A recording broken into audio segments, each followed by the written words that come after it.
ಟೀಮೇನೆ super ಆಗಿದೆ. ಈ ಸಿನಿಮಾನ ಕನ್ನಡ ಜನತೆ ಥಿಯೇಟ್ರಲ್ಲೇ ಬಂದು ನೋಡಬೇಕು. ಜೈ ಆಂಜನೇಯ, ಜೈ ಆಂಜನೇಯ. ಮೂವಿ ಮಾತ್ರ ಸೂಪರ್ ಆಗಿದೆ. ನಾನ್ ಸ್ಟಾಪ್ ಕಾಮಿಡಿ, ಒಂಚೂರು ಬೋರ್ ಹೊಡೆಯಲ್ಲ. ಹೆವಿ ಕಾಮಿಡಿ ಆಗಿದೆ. ಎಲ್ಲರೂ ಫ್ಯಾಮಿಲಿ ಸಮೇತ ಬಂದು ನೋಡಿ. ಮೂವಿ ಮಾತ್ರ ಸೂಪರ್ ಆಗಿತ್ತು ಸರ್. ನಮ್ಮ ಉತ್ತರ ಕರ್ನಾಟಕ ಭಾಷೆನೇ ಒಂಥರ ಡಿಫ್ರೆಂಟ್ ಆಗಿರ್ತಲ್ಲ.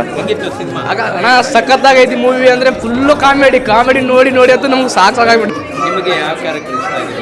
ಅದೇ 3 ಕ್ಯಾರೆಕ್ಟರ್ ನನಗೆ ಸೂರಜ್ ಮಾಡಿರೋದು, ಆಮೇಲೆ ಜಿಜಿ ಬಾಯಿ, ಆಮೇಲೆ ಹಾಲಪ್ಪ ಅಂತ ಒಂದು ಕ್ಯಾರೆಕ್ಟರ್ ಮಾಡಿದ್ರೆ ಸಕ್ಕತ್ತಾಗಿ ಇಷ್ಟ ಆಯ್ತು ನನಗೆ. ಜಿಜಿ ಬಾಯಿದು ಮತ್ತು ಸೂರಜ್ದು ಕಾಂಬಿನೇಷನ್ ಅಂತೂ ಸಕ್ಕತ್ತಾಗಿದೆ, ಸೂಪರ್ ಆಗಿದೆ. ನಕ್ಕಿ ಹೊಟ್ಟೆ ನೋವು ಬಂತು. ಮೂವಿ ಎಕ್ಸಲೆಂಟ್ ಆರ್ಟಿಸ್ಟು, ಎಲ್ಲರೂ ಥಿಯೇಟ್ರಿಗೆ ಬಂದೇ ನೋಡಬೇಕು. ಈ ನಡುವೆ ನೋಡಿರೋ ಫಿಲಮ್ ಅಂತ ಅಂದ್ರೆ ಅಣ್ಣ ಇದೇ ಸೂಪರ್ ಫಿಲಮು. ಸಕ್ಕತ್ತಾಗಿತ್ತು ಕಾಮಿಡಿ, ಎಲ್ಲ ಫ್ಯಾಮಿಲಿ ಕೂತ್ಕೊಂಡು ನೋಡ್ಬೋದು ಸರ್. ಎಲ್ಲರ ಆ್ಯಕ್ಟಿಂಗು ಚೆನ್ನಾಗೈತೆ ಸರ್. ಒಬ್ರು ಚೆನ್ನಾಗೈತೆ, ಒಬ್ರು ಚೆನ್ನಾಗಿಲ್ಲ ಅಂತೇನಿಲ್ಲ. ಎಲ್ಲರೂ ಚೆನ್ನಾಗಿ ಮಾಡೋರೆ. Full comedy. ತುಂಬ ದಿನ ಆಗಿತ್ತು ಇಷ್ಟು ಮಾತ್ರ ನಕ್ಕೊಂಡು ಸಿನಿಮಾ ಥಿಯೇಟ್ರಿಂದ ಹೊರಗಡೆ ಬರೋದು. ಆಲ್ ದ ಬೆಸ್ಟ್ ಔದೌಲಿಯಾ. ಓಲ್ಡ್ ಟೀಮ್ಗೆ ಒಳ್ಳೇದಾಗಲಿ. ತುಂಬ ತುಂಬ ತುಂಬ ಅದ್ಭುತವಾಗಿದೆ. ಔದೌಲಿಯಾ, ಔದೌಲಿಯಾ, ಔದೌಲಿಯಾ.